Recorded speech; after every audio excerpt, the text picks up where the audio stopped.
საპროტესტო აქციების დროს ჯგუფური ძალადობის ორგანიზებისა და მასში მონაწილეობის ბრალდებით დაკავებული 8 პირი თბილისის საქალაქო სასამართლომ პატიმრობაში დატოვა. გადაწყვეტილება მოსამართლე ირაკლი ხუსკივაძემ გამოაცხადა. სხდომა თითქმის 9 საათის განმავლობაში მიმდინარეობდა, იყო ხმაური და დაპირისპირებაც. პროტესტის ნიშნად დამსწრეებმა, უფლებადამცველებმა და თავად ბრალდებულებმა სასამართლო დარბაზი დატოვეს. რის შემდეგაც საქმეში საზოგადოებრივი უფლებადამცველების დანიშვნის აუცილებლობა დადგა. როგორ მიმდინარეობდა მთელი დღის განმავლობაში პროცესი და როგორ შეხვდნენ მოსამართლის გადაწყვეტილებას ბრალდებულების ადვოკატები და ახლობლები. საქალაქო სასამართლოში მთელი დღის განმავლობაში მუშაობდა ხატია ჯამალაშვილი და დეტალებს სწორედ ჩემი კოლეგა მოყვება ახლა პირდაპირ ეთერში. ხატია გისმენთ. თითქმის 8 საათიანი განხილვის შემდეგ მოსამართლე ირაკლი ხუსკივაძის გადაწყვეტილებით 8 პირი, რომელთან დაკავშირებითაც ირაკლი ხუსკივაძე მთელი დღის განმავლობაში მსჯელობდა, პატიმრობაში დარჩა, მათ გაუხანგრძლივდათ აღკვეთილღონისძიების სახით შეფარდებული პატიმრობა და ისინი საქმის არსებით განხილვას სწორედ საპატიმროში დაელოდებიან. აღნიშნული გადაწყვეტილების გამოცხადება მოსამართლეს თითქმის ცარიელ დარბაზში მოუწია, რადგან მანამდე პროტესტის ნიშნად, როგორც ადვოკატებმა, ასევე დაკავებულმა პირებმა დატოვეს სასამართლო დარბაზი და ამ პროტესტის მიზეზი გახდა ერთ-ერთი შუამდგომლობა, რომლის მიხედვითაც ადვოკატმა მოითხოვა, რომ შეცვლილი იყო სასამართლო დარბაზი, რომელიც იყო მათი განცხადებით პატარა და იმისთვის, რომ ყველა ნებისმიერ მსურველს მისცემოდა საშუალება პროცესზე დასწრების და ასევე უფრო ყოფილიყო დიდი სივრცე, სადაც იქნებოდა მეტი ჰაერი და ასევე თავისუფლად დაკავებულ პირებთან კონტაქტის საშუალება, სწორედ ასე დარბაზში გაგრძელებული იყო სასამართლო პროცესი, თუმცა ეს შუამდგომლობა მოსამართლემ არ გაითვალისწინა და შედეგად პროტესტის ნიშნად ყველა პირმა, მონაწილე პირმა დატოვა სასამართლო დარბაზი გარდა პროკურორების და მოსამართლისა.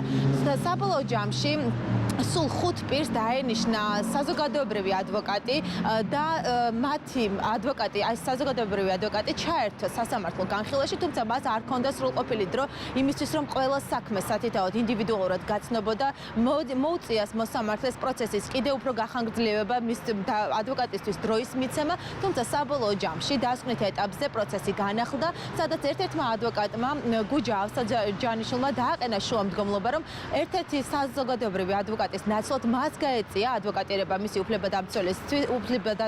მისი დაცვის ქვეშ ყოფი პირისთვის, თუმცა მოსამართლემ ეს შუამდგომლობა არ გაიზიარა.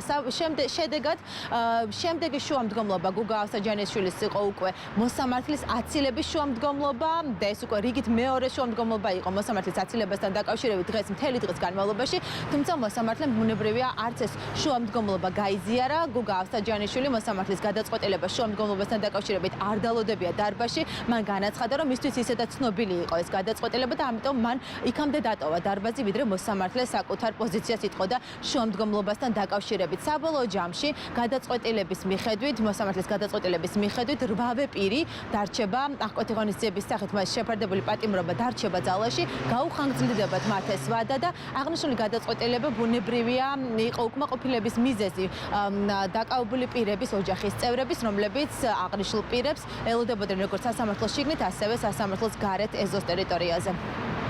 ბრალდებულების მიმართ გამოყენებული აღკვეთილღონისძიება პატიმრობა ომით არჩეს ძალაში. სისხლის სამართლის საქმეზე თბილისის საქალაქო სასამართლოს 2024 წლის 6 დეკემბრის განჩინებით ბრალდებულების თორნიკე გოშაძის, ნიკოლოზ ჯავახიშვილის, გიორგი გორგაძის, ზვიად ცეცხლაძის, ინსა პალიევის, ვეფხისტყი კასტრაძის, ირაკლი მიმინაშვილის, ვასილ კაძილაშვილის მიმართ გამოყენებული აღკვეთილღონისძიება პატიმრობა დარჩეს ძალაში.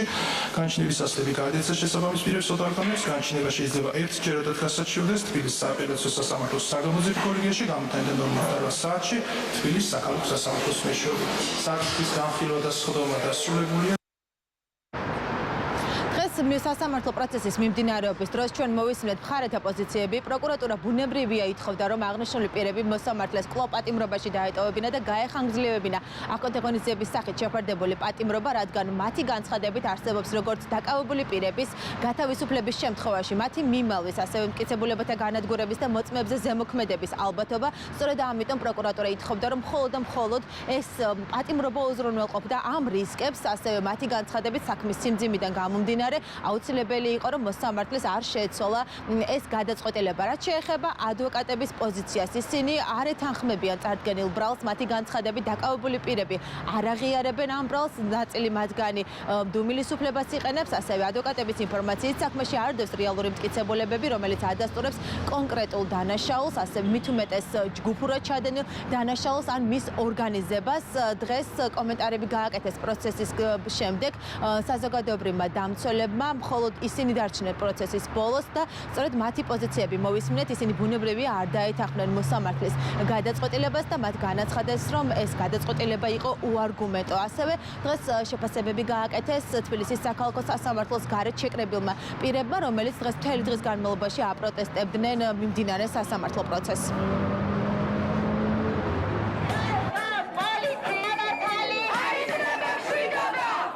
სამართლის მიკერძოებულობას და იმ გარემოებას, რომ გადაწყვეტილება უკვე წინასწარ აქვს გამოტანილი, ადასტურებს ის, რომ მან სპეციალურ სამსახურს გაატანა პატიმრები უკვე პენიტენციურ დაწესებულებაში. ეს იმას ნიშნავს, რომ პოზიცია გამოხატა, რომ მათ გაშვებას, გირაოს შეფარდებას არ აპირებს. ამის შემდგომ სახაზინო ადვოკატმა მოითხოვა, რომ შესაძლებლობა ქონოდა ამ პირებთან გასაუბრების და მოსამართლის პასუხი იყო, რომ რა ვქნა უკვე წაიყვანა სპეციალურმა სამსახურმა გლდანის ციხეში. არის მარტო დასკვნები, ექსპერტიზის დასკვნები, სადაც ეჭვქვეშ აყენებს დაცვის მხარეს, ვინაიდან სახეზე არც ერთი კადის არ ჩანს, რომელი იმაზე დაყრდნობით მიიღო ექსპერტმა გადაწყვეტილება, ამაზე დაყრდნობით სასამართლო აპელირებს, რომ ეს იყო ნიკოლოზ ჯავახიშვილი თუნდაც.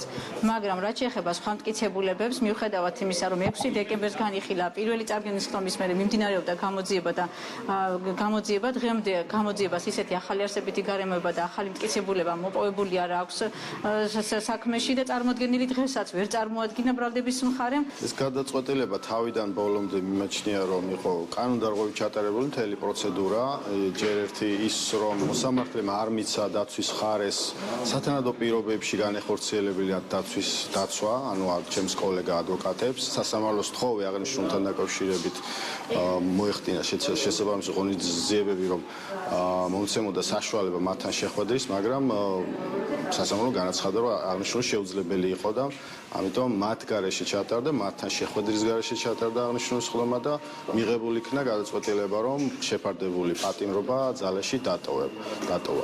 რაც მიმაჩნია, რომ არის მათი უფლებების უხეში დარღვევა. ოთლის როლის გულისთვის ადამიანს 6 წლით რომ უშვებ ციხეში არის სასაცილო. განსაკუთრებით 225 მუხლის სისხლის სამართალი, ანუ მასობრივი არეულობის დაორგანიზებას, როცა აწერ ბოთლის გამო, თან პლასმასის ბოთლის გამო, რომელიც ფიზიკურად ვერანაირ ზარალსაც კი ვერ მიაყენებს პოლიციელს, არის მართლაც ცილკე. მე შეგახსენებთ, რომ თბილისის საქალაქო სასამართლოს სულ 8 დაკავებულ პირთან დაკავშირებით მსჯელობდა, რომელსაც გამოძიება სისხლის სამართლის დანაშაულს ედავება. კერძოდ კი საუბარი არის როგორც ჯგუფური ძალადობის ორგანიზებაზე, ასევე მასში მონაწილეობაზე. დაკავებულებს შორის არიან როგორც ზვიად ცეცხლაძე, ასევე ბეფხია კასრაძე. ისინი არიან დაკავებულები რუსთაველის აქციაზე მიმდინარე პროტესტის დროს ჩადენილი დანაშაულების გამო, ასე აცხადებს პროკურატურა და ასეთი არის ბრალის შინაარსი, რაც შეეხება კონკრეტულად ვის რა ეპიზოდს ედავებიან ზვიად ცეცხლაძეს, ბეფხია კასრაძესა და ვასილ კაძელაშვილს ჯგუფური ძალადობის ორგანიზებასა და მათ ხელმძღვანელობას, ხოლო დანარჩენ 5 პირს ჯგუფურ ძალადობაში მონაწილეობას. მადლობა ხატია, სასამართლოს გადაწყვეტილების შესახებ პირდაპირ ეთერში ხატია ჯამალაშვილი საუბრობდა.